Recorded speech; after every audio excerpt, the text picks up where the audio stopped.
नमस्कार विद्यार्थी मित्रांनो, आपण आजच्या व्हिडिओमध्ये पाहत आहोत स्वाध्याय 19.1. प्रश्न पहिला दिला आहे आपल्याला. याच्यामध्ये पुढीलपैकी कोणता पर्याय अयोग्य तर चुकीचा पर्याय आपल्याला याच्यातला सांगायचा आहे. चौरसाला काटकोन चौकोन म्हणता येईल, हे तुमचा योग्य पर्याय आहे. समभुज चौकोनाचे सर्व गुणधर्म चौरसात आढळतात. समभुज चौकोनाचे गुणधर्म काय आहेत बघा, तर समभुज चौकोनाचे जे सर्व बाजू असतात त्या सारख्या असतात, ते चौरसात असतात. त्याच्यानंतर समभुज चौकोनाचे कर्ण जे आहेत एकमेकांना लंब 90 अंशामध्ये दुभागतात. तसंच चौरसाचे सुद्धा कर्ण एकमेकांना 90मध्ये छेदतात, दुभागतात. ओके, हे पण योग्य आहे. चौरसाची बाजू दुप्पट केल्यास क्षेत्रफळ चौपट होते, हे सुद्धा योग्य आहे बरं का.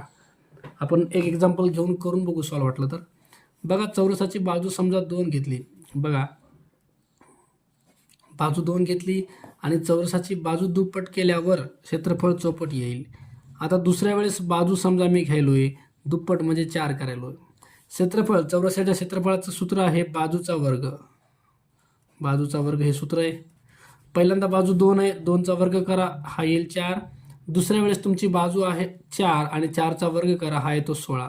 म्हणजे आता पहिलेचा जो क्षेत्रफळ आहे आणि दुसरं जे क्षेत्रफळ आहे ह्याच्यामध्ये बघा 4 पट आहे बरं का, हे याच्या 4 पट आहे. त्याच्यामुळे हे पण तिसरा पर्याय पण योग्य आहे.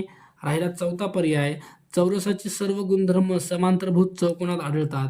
चौरसाचा गुणधर्म आहे सर्व बाजू समान आणि प्रत्येक कोन हा 90चा असतो.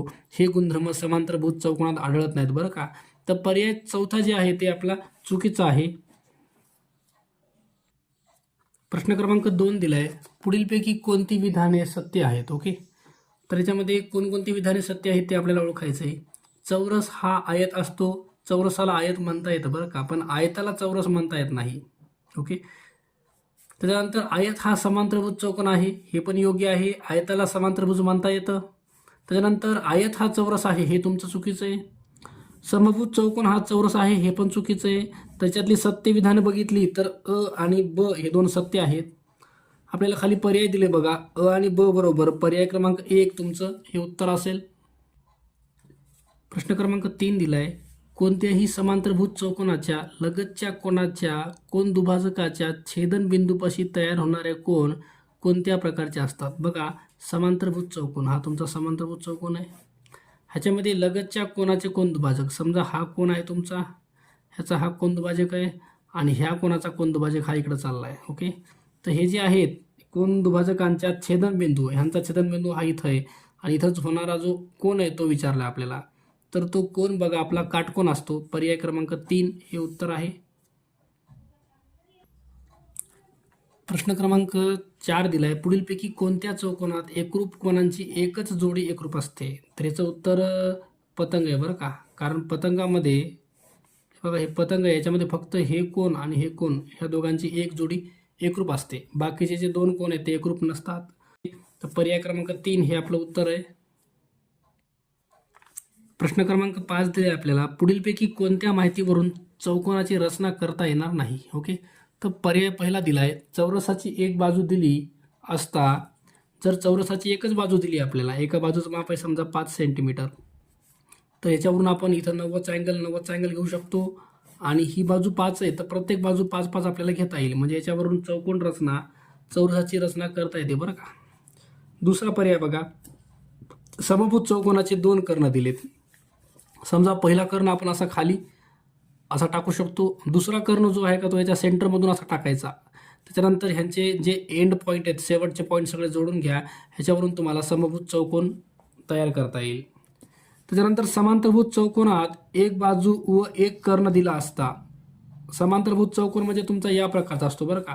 ह्याच्यामध्ये एकच बाजू दिली आहे आणि एकच कर्ण दिला तर तुमची चौकोनाची रचना तयार करता येणार नाही बरं का. तर पर्याय क्रमांक 3 ह्याच्यामध्ये तुम्हाला चौकोनाची रचना तयार करता येणार नाही. त्याच्यानंतर आयताची एक बाजू आणि एक कर्ण दिला. समजा आयताची एक बाजू दिली तुम्हाला आणि एक कर्ण दिला. बघा, ह्या कर्णाचं माप काढलं आपण तर पायथागोरस वापरून आपण इथली हाईट काढू शकतो, हाईट पायथागोरसनं. ओके, तर याच्यामध्ये पण तुम्हाला चौकोन रचना करता येईल आणि चौकोन रचना करता येणार नाही असं विचारले तर पर्याय 3 याचं उत्तर आहे. प्रश्न क्रमांक 6 दिलाय, एका चौकोनाच्या एका चौकोनाचे बाह्य कोन अनुक्रमे 2x minus 5 minus 15 x plus 45 3x आणि 2x प्लस 10 मापाचे आहेत, तर त्या चौकोनाच्या सर्वात लहान अंतरकोनाचे माप किती? तुम्हाला सर्वात लहान अंतरकोन काढायचं आहे बरं का. तर पहिले काय करू आपण, सर्वात मोठा बाह्यकोन कोणता आहे तो बघूया. बघा, सर्व बाह्यकोनांची बेरीज ही 360 असते. पहिला, दुसरा, हे तिसरा बाह्यकोन आणि हा चौथा आहे 2x प्लस 10. सगळ्यांची बेरीज तुम्हाला 360 लिहिता येते.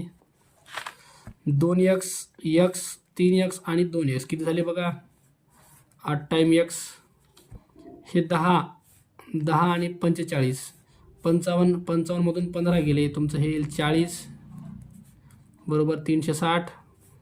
तर 8x बरोबर 360 मधून 40 वजा व्हायलेत, तर 8x बरोबर 40 वजा करा, हे तर 320 आणि x बरोबर 320 भागिले 8, 8 भाग द्या, x बरोबर 8 चौक 32 शून्य, x ची किंमत तुमची आली 40.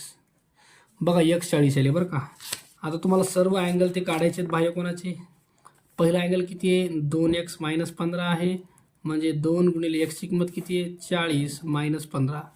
तर हे 40 दोन्ही 80, 80 मधून 15 गेले तर आहे तो 65. ओके, हा तुमचा पहिला अँगल आहे. दुसरा अँगल काढायचा आहे तर x plus 45, x plus 45, x ची किंमत किती आहे 40 आणि 45, तर दुसरा अँगल यायला तुमचा 95 मापाचा. त्याच्यानंतर तिसरा अँगल काढायचा आहे तर तो 3 टाईम x आहे, 3 टाईम x म्हणजेच 3 गुणिले x ची किंमत आहे 40, तर हे तर 120 अंश. आणि चौथा अँगल आहे तुमचा 2x प्लस 10, 2x प्लस 10, तर 2 गुणिले x ची किंमत आहे 40 प्लसमध्ये 10, तर हे 40 दोन्ही 80 10 हे तो 90. ओके, आता तुम्हाला सर्व बाह्यकोने मिळालीत बरं का. आता ह्याच्यापैकी सर्वात मोठा बाह्यकोन किती आहे, 120 मापाचा आहे. जर सर्वात मोठा बाह्यकोन 120 मापाचा आहे तर त्याचा आंतरकोन जो असतो का तो रेषीय जोडीमध्ये असतो याच्यासोबत. मग 120 सोबत जो कोन आहे तो रेषीय जोडीत आहे बघा. समजा हे बाहेरचं माप तुमचं आहे 120, तुम्हाला आंतरकोन मधला कोन काढायचा आहे, तर 180 मधून 120 काढा, तर जो आंतरकोन आहे तो 60 अंश मापाचा येईल बरं का, 60 अंश. ओके, तर पर्याय क्रमांक 2 हे आपलं उत्तर असेल. प्रश्न क्रमांक 7 दिला आहे, एका चौकोनाच्या 4 कोनांच्या मापाचे प्रमाण दिले आपल्याला. बघा 7वा प्रश्न आहे, 2 जसे 3 जसे 3 जसे 2. ओके, तर या प्रश्नामध्ये आपण सर्वप्रथम सर्व कोनांची मापे काढूया. बघा, हे पहिला कोन आहे 2x, 3x, नंतर 3x आणि नंतर 2x. सर्व कोनांच्या मापाची बेरीज, चौकोनाच्या सर्व कोनाच्या मापाची बेरीज ही 360 असते. नंतर 2x, 3x, 3x, 2x हे झालं तुमचं 10x बरोबर 360 आणि x बरोबर 360 भागिले 10, तर x ची किंमत आली तुमची 36. ओके, ही x ची किंमत आहे. आता ही जी किंमत आहे आपल्याला इथं टाकायची. 36 दोन्ही, पहिला अँगल भेटला तुम्हाला 72 अंशाचा, 36 त्रिक 108, पुन्हा 36 त्रिक 108 आणि 36 दोन्ही 72, 36 दोन्ही 72. ही तुमची चौकोनाची, त्या चौकोनाची सर्व कोनाची मापं भेटली. ओके, आता आपल्याला बघायचं की तो चौकोन कोणत्या प्रकारचा आहे. आयत जो असतो आयत, त्याच्यामध्ये सर्व कोना 90 मापाचे असतात, तर पर्याय पहिला हा तर येणार नाही. त्याच्यानंतर दुसरा पर्याय चौरस, चौरसामध्ये सर्व कोनाचं माप हे 90 असतं बरं का, हे पण येणार नाही. त्याच्यानंतर जो हे आहे समलंब, समलंब मग काय म्हणतो माहिती आहे का, समलंब चौकोन हा म्हणतो की म्हणजे हा ट्रॅपेझियम आहे, ह्याच्यामध्ये जे दोघांची बेरीज 180 यायला पाहिजे आणि ह्या दोघांची बेरीज 180 यायला पाहिजे, कारण इथं 2 रेषा ह्या तुमच्या कशा आहेत, समांतर आहेत, 2 रेषा समांतर आहेत आणि हे जे आहेत हे तुमचे आंतरकोन आहेत, आंतरकोन, आणि ह्या दोघांची बेरीज 180 यायला पाहिजे आणि ह्या दोघांची बेरीज 180 यायला पाहिजे. त्याच्यानुसार जर इथं 72 ठेवलं आपण, 72 आणि खाली 108 ठेवलं, तर या दोघांची बेरीज 180 यायली आहे आणि ह्या दोघांची पण बेरीज 180 यायली आहे, म्हणजे ह्याचं उत्तर तुमचं समलंब चौकोन येईल बरं का. आणि पतंगामध्ये काय असतं माहिती आहे का, पतंगामध्ये 2 कोन तुमचे एकरूप असतात आणि एकरूप असणारे कोन हे तुमचे अपोजिट असतात, अपोजिट. तर इथं अपोजिट म्हणजे विरुद्ध बाजूचे कोन एकरूप असतात, इथं विरुद्ध बाजूचे एकरूप नाही आहेत बरं का. तर याचं उत्तर तुमचं पर्याय क्रमांक 3 येईल. प्रश्न क्रमांक 8 दिलाय आपल्याला,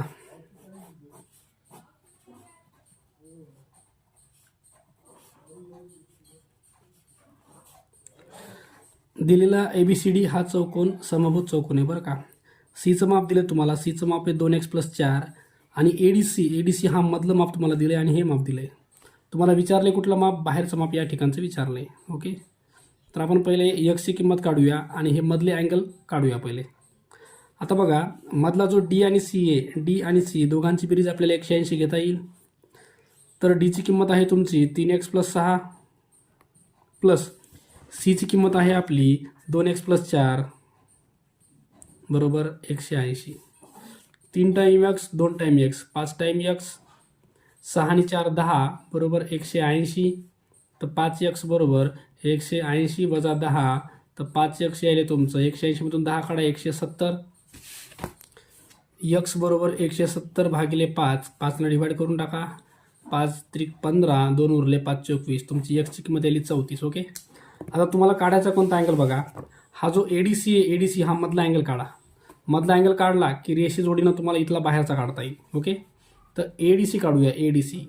एडीसीचं माप काय बघा, याच्यामध्ये आपल्याकडं 3x + 6, 3x + 6, 3 गुणिले x ची किंमत किती आहे 34 प्लसमध्ये 6. चला 3 × 4 12ला 2 हाचा 1, 3 त्रिक 9 1 10, 102 + 6 म्हणजे हे माप यायला तुमचं 108. ओके, एडीसी हे मधलं माप तुमचं 108 यायले. बाहेरचं माप विचारलं तर हे दोघं रेषी जोडीमध्ये आहेत. 180 मधून 108 वजा करा, हे तुमचं बाहेरचं माप येणार आहे 72 अंश. ओके, तर पर्याय क्रमांक 3 हे तुमचं उत्तर आहे 72 अंश. प्रश्न क्रमांक 9 दिले आहे आपल्याला. एका चौकोनाच्या 4 क्रमागत कोणांची मापे 2 जसे 4 जसे 6 जसे 8 ही आहेत, तर तो पुढीलपैकी कोणत्या प्रकारचा चौकोन आहे. तर आपण सर्व कोणांची पहिले मापे काढूया. पहिला कोण समजा 2x आहे, दुसरा 4x आहे, 6x 8x बरोबर चौघांच्या मापाची बेरीज 360 चौकोनाची माप आहेत. ओके, 8 आणि 6 14, 18 20 हे झालं 20x बरोबर 360 आणि x बरोबर 360 भागिले 20 म्हणजे x यायला तुमचा 18. ओके, 18 इथं टाकून द्या. 18 दोन्ही पहिला कोण 36 मापाचा येईल. 18 इथं टाका. 18 चौक 72, 18 इथं टाका. 18 सक 108, 18 8 144 ही तुमची दिलेली सर्व मापं आहेत. ओके, तर याच्यावरून आपल्याला ठरवायचं आहे दिलेला चौकोन हा कोणत्या प्रकारचा आहे. तर बघा, पहिला जो आहे समांतरभुज चौकोन. समांतरभुज चौकोनचा अर्थ काय माहिती आहे का, कोणतेही जवळचे दोन अँगल ह्या दोघांची बेरीज 180 यायला पाहिजे, किंवा ह्याची आणि ह्याची बेरीज 180 यायला पाहिजे, आणि जे अपोजिटचे आहेत का विरुद्धवाले ते एकरूप असायला पाहिजे. तर याच्यामध्ये नाही आहे तसं काही. पतंगामध्ये कोणतेही दोन अपोजिटचे एकरूप यायला पाहिजे. इथं अपोजिटचे दोन एकरूप नाही आहेत, इक्वल नाही आहेत. समलंब चौकोन, समलंब काय म्हणतो, समलंब बघा हा या प्रकारे असतो तुमचा. ह्याच्यामध्ये कोणत्या ह्या दोन जोड्या, ह्या दोघांची बेरीज 180 यायला पाहिजे आणि ह्या दोघांची बेरीज 180 यायला पाहिजे. ओके, कारण याच्यामध्ये फक्त दोनच रेषा तुमच्या समांतर असतात. ओके, तर याच्यानुसार बघा, ह्या दोघांची बेरीज केली तर 180 यायली आहे आणि ह्या दोघांची बेरीज केली तर 180 तुमची येत आहे. तर पर्याय क्रमांक 3 समलंब चौकोन हे याचं उत्तर असणार आहे. प्रश्न क्रमांक 10 दिला आहे. पुढीलपैकी किती विधाने सत्य आहेत. चौरस हा आयत असतो, चौरसाला आयत म्हणता येतं, हे योग्य पर्याय आहे, कारण आयताच्या सर्व गुणधर्म चौरसात आढळतात. आयत हा समांतरभुज चौकोन असतो, आयताला समांतरभुज चौकोन म्हणता येतं, हे पण योग्य आहे. समभुज चौकोन हा समांतरभुज चौकोन असतो, चौरस हा समांतरभुज चौकोन असतो, चौरसाला समांतरभुज चौकोन म्हणता येतं. चौरस हा समलंब चौकोन असतो, चौरसाला समलंब चौकोन सुद्धा म्हणता येतं बरं का. ह्याच्यामधला जो सी पर्याय आहे, समभुज चौकोन हा समांतरभुज चौकोन असतो. रोम्बस जो आहे का तो पॅरलोग्रामचा टाईप आहे. ओके, हे पण योग्य आहे बरं का, पर्याय सी पण योग्य आहे. तर याच्यामध्ये किती सत्य विधाने आहेत, तर एकूण 5 विधाने सत्य आहेत. पर्याय 1 तुमचं उत्तर असेल. प्रश्न क्रमांक 11 दिला आहे. एका आयताच्या कर्णाची लांबी दिली 10 सेमी. बघा, हे आयत आहे तुमचा, कर्ण तुमचा हा आहे, याचं माप आहे 10 सेमी. काटकोन करणाऱ्या एका बाजूची लांबी 6 आहे, एका बाजूची लांबी 6 आहे, दुसरी बाजू तुम्हाला काढायची आहे. तर पायथागोरस वापरून आपण ही बाजू काढूया आणि ही बाजू काढल्यावर आपल्याला आयताची परिमिती विचारली. ओके, तर बघा पायथागोरस वापरला तर याच्यामध्ये कर्ण आहे तुमचा 10, कर्ण वर्ग बरोबर पाया वर्ग प्लस उंची तुमची काढायची x वर्ग, 100 बरोबर 36 प्लसमध्ये x वर्ग, हे 100 वजा 36 बरोबर x वर्ग, 64 बरोबर x वर्ग, तर x यायला तुमचा 8. ओके, x म्हणजे कोणी तुमची रुंदी समजा, दुसरी बाजू तुमची 8 यायली आहे. तुम्हाला परिमिती विचारली आहे, परिमितीचं सूत्र आहे 2 कंसामध्ये लांबी प्लस रुंदी. ओके, 2ला 2 लांबी समजा मी 8 घ्यायलो आहे आणि रुंदी 6 घ्यायलो आहे. ओके, हे 2 8 आणि 6 14, 14 आणि 2चा गुणाकार करा 28 सेमी. ओके, तुमचं उत्तर यायला पाहिजे 28 सेमी. बघा पर्याय क्रमांक 1 दिले तुम्हाला 28 सेमी. प्रश्न क्रमांक 12 दिलाय, आयताच्या लगतच्या बाजू एकरूप असतील तर तो चौरस असतो. बरं का, समलंबाचा का प्रश्न येत नाही. आयताच्या लगतच्या बाजू, समजा हा आयत आहे, ह्याची सर्व कोण तर 90चे आहेतच तुमचे, पण ह्याच्या लगतच्या बाजू ह्या 2 बाजू इक्वल होत्या. आयताच्या विरुद्ध बाजू समोरासमोरील बाजू एकरूप असतात, पण त्यांनी म्हणले ही बाजू ह्या बाजूला पण इक्वल आहे. सर्व बाजू इक्वल आल्या तर ह्याला चौरस म्हणता येईल. पर्याय 4 हे तुमचं उत्तर असेल.